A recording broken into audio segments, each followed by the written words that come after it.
السلام عليكم، معكم سارة في المطبخ. اليوم بدنا نعمل عجينة سمبوسك كتير طيبة وكتير ناجحة بطريقة سهلة ومكونات متوفرة بكل بيت. هنعملها بحشوة الجبنة بحشوة اللحمة المفرومة. يلا نشوف الفيديو، إن شاء الله تعجبكم الوصفة.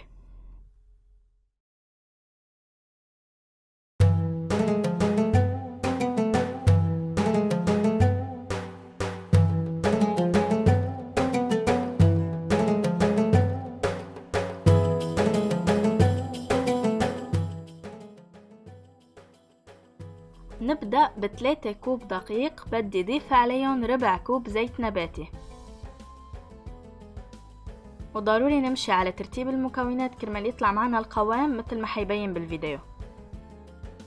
بنفرك الطحين بالزيت حتى كل الطحين عنا يتغلف بالزيت بهيدا الشكل، حتى يكون الطحين هيك بس نمسكه بإيدنا يكمش على بعضه ويفرط بسرعة، بيكون هيك كافي. بدنا نضيف عليهم 3 ملاعق كبار من حليب البودرة، ملعقة كبيرة سكر، وملعقة صغيرة بيكنج باودر. نخلط المكونات منيح حتى نتأكد انه البيكنج باودر توزع على كل الطحين، وبدنا نضيف عليهم كوب مي دافية بالتدريج او حسب الحاجة، يمكن نحتاج اكتر شوي يمكن اقل حسب نوع الطحين عنا. بنشتغل بالعجينة بالشكل المعتاد، بنضيف مي بالتدريج ومنضلنا بنعجن حتى نوصل لقوام العجينة اللي بدنا اياه يكون متماسك ولين شوي. اذا عم تلزق كتير بايدينا ونحن ضفنا كمية المي اللي عنا، بدنا نضيف شوية طحين حتى تتماسك، واذا كانت كتير ناشفة بنضيف شوية مي دافية حتى تصير تطرى عنا اكتر وتنمد معنا بسهولة اكتر. بس اهم شي بنضيف شوي ما بنكتر من الكميات اللي عم نضيفها.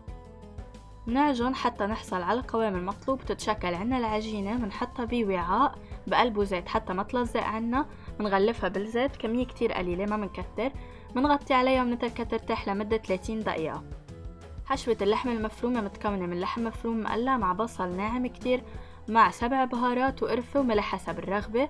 حشوة الجبنة متكونة من جبنة الموتزاريلا، وعم ضيف عليها جبنة عكاوي برشتها، وبتحلوها حسب الرغبة. إذا ملوحتها منيحة ما في داعي تتحلى، إذا كتير مالحة منحليها شوي، منذوق الملوحة ومنعدل. بس أهم شي نصفيها منيح من المي قبل ما نضيفها كرمال ما تنزعلنا بعدين السمبوسك هو عم ينقلى. تفاصيل الحشوات مكتوبة تحت بصندوق الوصف تحت الفيديو إذا عبالكم ترجعوا له. وهيدي العجينة بعد ما ارتاحت عنا منحطها على الرخامة أو على أي سطح بدنا نعجن عليه، منحط شوية طحين عليها ومنمدها بهيدا الشكل. بس ينمد عنا كل وجه نقلبه على الوجه التاني ومنمد لنحصل على نتيجة أفضل. بأي كوب أو كاسة أو وعاء أو قطاعة مخصصة منقطع الأحجام اللي بدنا إياها للسمبوسك. أنا حأعمل الجبنة يكونوا كبار واللحمة بهيدي القطاعة ليكونوا صغار بهيدا الشكل، بتعملوا انتو حسب الرغبة.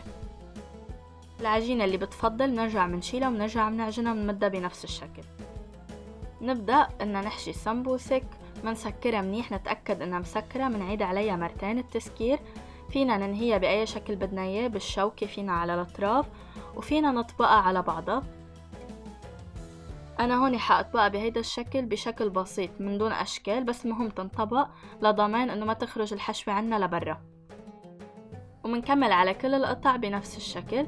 وللسمبوسك باللحمة أنا بكتر حشوة اللحمة أكتر لأنه ما بتطلع عنا لبرا بسهولة مثل الجبنة، ففيكن تدعموها.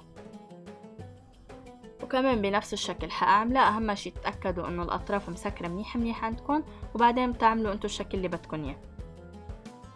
بس تخلصون إذا بدكن تفرزوهم بتحطوهم بالفريزر متباعدين عن بعضهم حتى يتجمدوا.